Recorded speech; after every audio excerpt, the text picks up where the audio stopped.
Hello everyone, it's David again. We are on Season 3, Episode 8, Messages from Earth, Babylon 5. Now, this episode's got lots of little juicy mini arcs that are going to start happening, so this is a good episode to pay attention to. If you've not seen it before, please turn your volume down when watching it because you get to hear the shadow scream a lot, and you might end up with your ears bleeding if you have your sound up too high.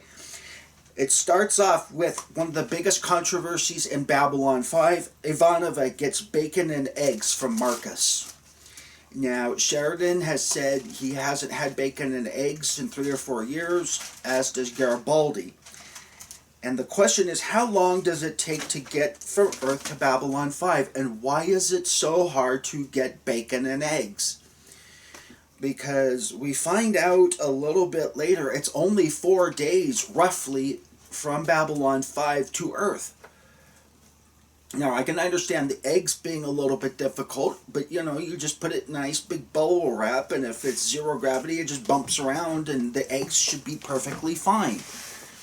And anybody who's in, especially a farmer, please correct me down below if I'm wrong, but bacon, my goodness, is cured, so it's good for months on end. So I don't understand why it is so difficult to get bacon and eggs. And also, why didn't Marcus actually bring some cheese too? Because you should always have cheese on top of your scrambled eggs. That's my opinion. With bacon and or sausage. But, anyways, big controversy. If you have any ideas on this one, put it down below. We start off with Marcus in a big fight protecting a lady named Dr. Kirkish. And it cues the entrance. And we find out a little bit later Dr. Kirkish is a part of interplanetary expeditions, and she finds a baby shadow, I guess, vessel. Another vessel, shadow vessel, came and dug it out, and they told everybody to be quiet. Now, this occurred about 7 years ago. It was 300 feet below. And since Garibaldi says he saw part of this, why doesn't he say something to Sinclair or Sheridan? Or especially when they're walking around and with David and Dowie, why didn't he go afterwards and say, hey, you know what, Delenn and Sheridan, I think I've seen that ship before. Ugh. Just one of those little things that bugs you, kind of, if you think on it for too long. We also are getting a report from ISN that Senate hearings into the death of President Santiago are entering their 6th week. And it's centering also on reports that President Clark actually was not ill when he exited Earth Force One. So, we are starting off. Nancy Stafford plays Dr. Kirkish in this one. We also zip in, and another ISN reports on a shadow vessel being a new security threat, and extreme measures may be required, according to EarthGov. So we're all building up towards something at the end of this particular episode.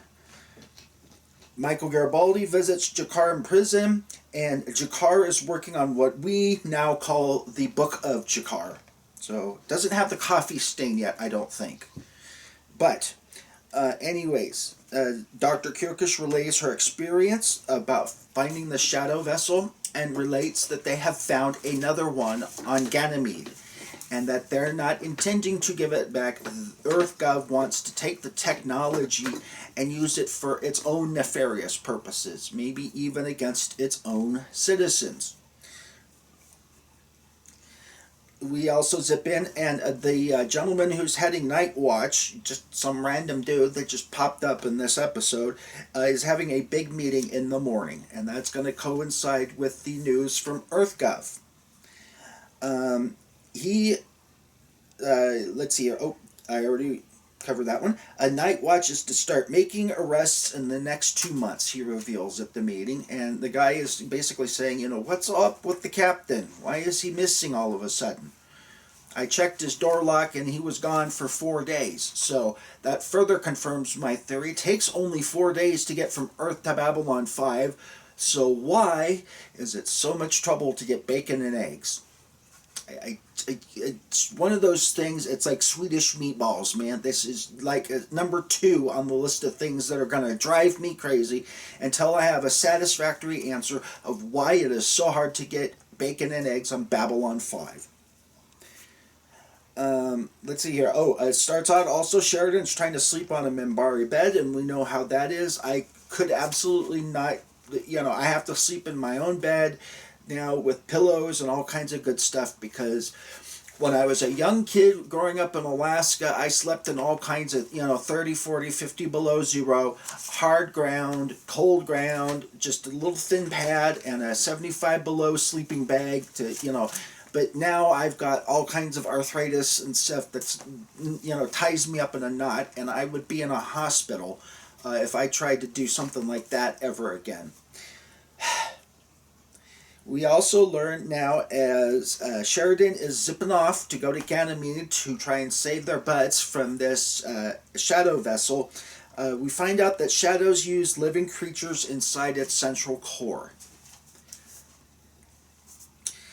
And at the very end of the episode, as I pointed out earlier, ISN is building up to it, Nightwatch is building up to it. The very last announcement from ISN is that President Clark has declared martial law, which is going to be extremely important in season 4.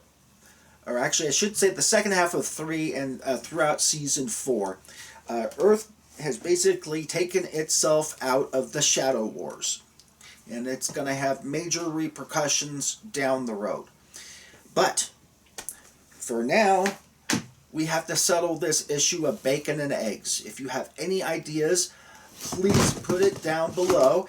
And that was my cat knocking books off of my bookshelf. So, at any rate, I'm going to go try and save the rest of my bookshelf from being tipped over. Hope you all have a good rest of your day. As always, like, comment, subscribe, and share.